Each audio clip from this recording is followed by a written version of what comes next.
Example அது என்ன கணக்குமா 2. அதில் மாடுலஸ் Z1 கிவன் கொடுத்துருக்கு பாரு. Modulus Z2 modulus Z3 equal to R ஆடக்குட்டி ஆர் அப்படின்னு கொடுத்துருக்கு. பாசிட்டிவ் அப்படின்னு கொடுத்துருக்கு. ஆர் வந்து 0 இல்லை, 0வோட பெருசு அப்படின்னு அர்த்தம். சும்மா அது ஹிண்ட்டு கொடுத்துருக்கு. 1 2 3 வரேன். இதை எடுத்துக்க. இதுக்கப்புறம் நீ நான் சொல்கிற கேளு, கொஸ்டின் அப்புறம் பார்த்துக்கலாம். பாதி மார்க் வாங்குறதுக்கு முயற்சி பண்ணுங்க. டேய் உனே அல்கி தனித்தனியாக எடுங்க. Modulus Z1 equal to R, modulus Z2 equal to R, modulus Z3 equal to R அப்படி எடுத்துரு. Squaring on both side. Z1 square equal to R square, Z2 square modulus equal to R2 square, modulus Z3 square equal to R square. சரியான்னு பார்த்துக்கோ. இப்போ இதுக்கு பதிலாக Z1 bar equal to R square, அதே மாதிரி Z2 bar equal to R square, அதே மாதிரி Z3 bar equal to R square. புரியுதான்னு பார்த்துக்க. இது ஒரு செட்டு. எல்லா கணக்கிலும் எழுத தானே செய்கிறோம். இந்த மாதிரி கணக்கில் அதை எழுதிடு. இதில் தேவையானதை கண்டுபிடிப்போம். அப்படின்னா நம்மளுக்கு என்ன தேவைன்னு பார்ப்போம். Z1 ஈக்குவல் டு எழுதுனோம்னா R square by Z1 bar அப்படின்னு வரும். கீழே கொண்டு வந்தோம்னா அதில் எழுதுனோம்னா Z2 equal to R2 square by Z2 bar அப்படின்னு வரும். அதே மாதிரி Z3 கொண்டு வந்தோம்னா R square by Z3 bar அப்படின்னு வரும். இதுக்கு அடுத்து என்ன செய்யலாம் அப்படின்ட்டு பாரு. கணக்குன்னு நான் பார்க்கவே இல்லை. அதுக்கு அப்படியே ஓப்பன் பண்ணி கொண்டு போகிறேன். இது 3 ஆட் பண்ண போகிறேன். இது Z1 plus Z2 plus Z3 equal to அது 3 ஆட் பண்ணுறேன். R square by Z1 bar plus R square by Z2 bar plus R square by Z3 bar அப்படின்னு எழுதுகிறேன். இது 3 ஆட் பண்ண மாதிரி அது 3 ஆட் பண்ணியிருக்கேன். எல்லாத்துலேயுமே காமனாக என்ன இருக்குது? ஆர் ஸ்கொயர் வெளியில் எடுத்துரு. ஆர் ஸ்கொயரை வெளியில் எடுத்துட்டோம்னா உள்ள என்ன ஆகுன்னு பார்க்கணும். 1 by Z1 bar, 1 by Z2 bar, 1 by Z3 bar அப்படின்னு வரும். நெக்ஸ்ட் எல்சிஎம் எடுக்கிறேன். ஆர் ஸ்கொயர் எல்சிஎம் எடுக்கிறோம் அப்படின்னா மொத்தமாக மல்டியில் பண்ணணும். Z1 பார், Z2 பார், Z3 பார் அப்படின்னு எடுக்கிறோம். இப்போ மேலே கொண்டு போய் போடையில் பார்த்து போடணும். எப்படி மேலே கொண்டு போவோம் அப்படின்னா நம்ம பார்சியல் ஃப்ராக்ஷனில் செஞ்ச மாதிரி இதையும் அடிச்சிடலாம். அடிச்சுனா மிச்சம் 2 இருக்கும். அது மேலே கொண்டு மல்டியில் பண்ணால் Z2 Z3 பார். அடுத்து Z2 அடிச்சுட்டான். Z1 Z3 இது 2 ப்ளஸ் Z3 போயிடும். Z1 Z2 அவ்வளோதான். இதுதான் இதில் அர்த்தம். புரியுதான்னு பார்த்துக்கோ. இப்போ நான் என்ன செய்கிறேன் அப்படின்னா ஆர் ஸ்கொயர் இருக்கட்டும், கவனிச்சுக்க. 2 சைடு மாடுலஸ் எடுப்போம். இதுக்கு மாடுலஸ் போடுறேன். அப்போ இதுக்கு ஆர் ஸ்கொயருக்கு ரியல் வேல்யூ தான். மாடுலஸ் போட்டாலும் அதுதான் வரும். நான் இதை மட்டும் தனியாக மாடுலஸ் போடுறேன். இங்கனக்குள்ள தான் மாடுலஸ் போடுறேன், பார்த்துக்கோ. இல்லை மேலேருந்து போட்டு வராலும் போட்டு வா, உன்னுடைய விருப்பம். இதுக்கு மட்டும் மாடுலஸ் போட்டோம்னா Z2 Z3 bar plus Z1 Z3 bar plus Z1 Z2 bar by இது மொத்த பாராக போட்டுக்கலாம். Z1 Z2 Z3ன்னு எழுதி என்ன போட்டுக்கலாம்?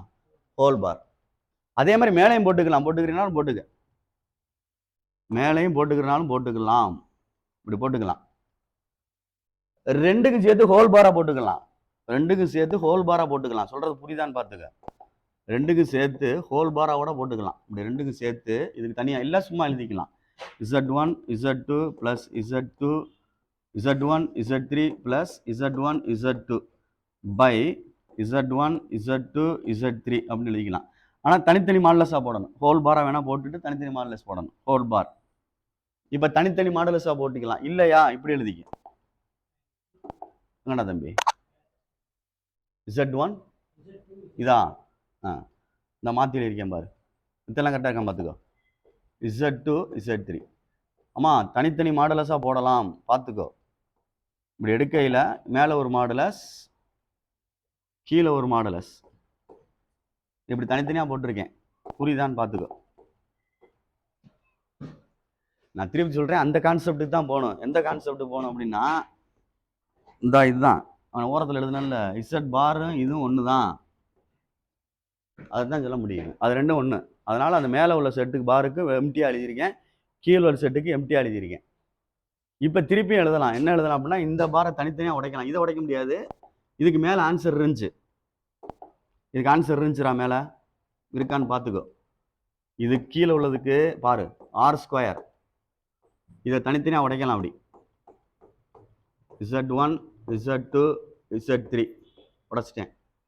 இதுக்கு மேலே உள்ளதுக்கு மொத்தமாக உள்ளதுக்கு மாடலஸ் போட்டோம்னா மேலே இருக்கு Z1 இருந்துச்சு பார்த்தனே. 3 கூட்டின மாதிரி வருமா பாரு. 3 கூட்டினா என்ன வரும்னு பாரு. கொடுத்துருந்தானா? இல்லை. அப்போ அதுக்கு என்ன செய்யலாம் அப்படின்ட்டு பாரு. Z1 என்னப்பா? இல்லை, கீழே வந்து R × R × Rன்னு வந்துடும், R² வந்துடும். அது இருக்குன்னு நினைக்கிறேன். அப்போ கொஸ்டினில் இருக்கான்னு பாரு, ப்ரூஃபில் இருக்கான்னு பாருன்னு சொல்கிறேன். ப்ரூஃபில் இருக்கான்னு பார்த்துக்கோ.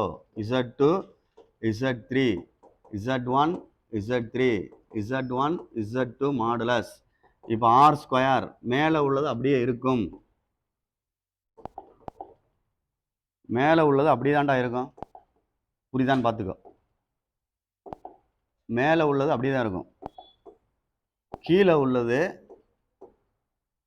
கீழே உள்ளது R × R × R மேலே அப்படியே தான் இருக்கும்.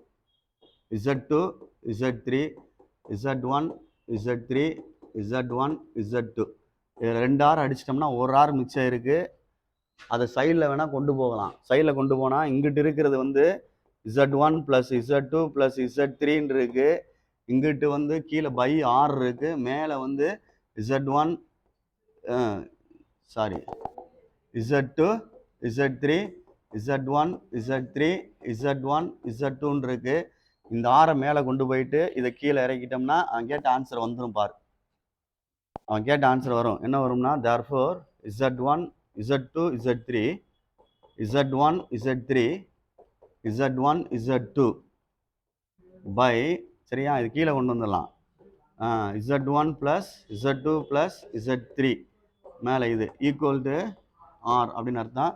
ஹோல் மாடுலஸ் போட்டிருக்கான்னு பாரு, இல்லை எம்டியாக எழுதியிருக்கான்னு பாரு. அதை பார்த்துக்க. ஹோல் மாடுலஸ் போட்டுக்கலாம், இல்லை எம்டியாவோட எழுதிக்கலாம். அதுக்காண்டி தான் ஹோல் மாடுலஸ் போட்டு R அப்படின்னு எழுதிடணும். Z1 Z2 வரிசையாக எழுதுகிறேன். Z2 Z3 Z1 Z3 வரிசையாக எழுதிட்டு Z1 + Z2 + Z3. இதுக்கு தான் அவன் என்ன சொல்கிறான், கீழே உள்ளது நாட் ஈக்குவல் டு 0 மேலே கொடுத்துருப்பான் பாரு. அதுக்கு அர்த்தம் தெரியுதான்னு இப்போ தெரியும் உனக்கு. கீழே 0 வந்தால் நாட் டிஃபைன் ஆயிரும். அதனால் கீழே 3 என்ன வரக்கூடாது, 0 வரக்கூடாது. மேலே கொடுத்துருக்கானான்னு பார்த்துக்க. அதுக்கு தான் அதை கொடுக்குறது, வேற ஒன்றும் கிடையாது. புரியுதா அப்படின்னு பார்த்துக்க. இதெல்லாம் 5 மார்க் கணக்கு. பார்த்து நிதானமாக செஞ்சுக்க. என்ன புரியலன்னு பாரு. உனக்கு ப்ரீஃபாக எழுதுறக்காண்டி பெருசாக எழுதுறேன் ஒழிய கணக்கு சிறுசு தான். புரிய வைக்கிறக்காண்டி ஒரு வழி இல்லாமல் எழுத வேண்டியிருக்கு, வேற ஒன்றும் கிடையாது. ஃபஸ்ட்டு ஸ்டெப்பு 3 ஸ்டெப்பும் ஒரே ஸ்டெப் தான்.